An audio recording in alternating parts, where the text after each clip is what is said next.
మంచి రాయమ్మా. ఇప్పుడు ఫస్ట్ ఎట్లా రాసావు? ఇప్పుడు ఎందుకు అలా రాస్తున్నావు? ఎందుకు అలా రాసావు చెప్పు నాకు.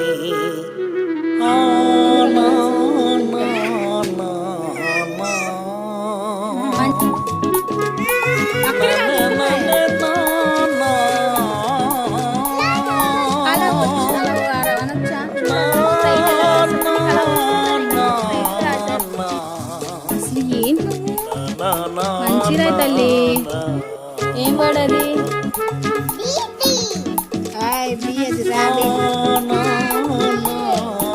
రాయమ్మా. ఇప్పుడు నేను రాపిస్తున్నా కదా, రాయి. మమ్మీ వచ్చాక తర్వాత రాద్దు కానీ ఇంకోటి ముందు రాయి, అయిపోద్ది. చిన్నమ్మ రాయి. రాయి తల్లి. కళలు పరుచుకుంటది కదా బంగారంగా. చింతల్లి కదా నువ్వు.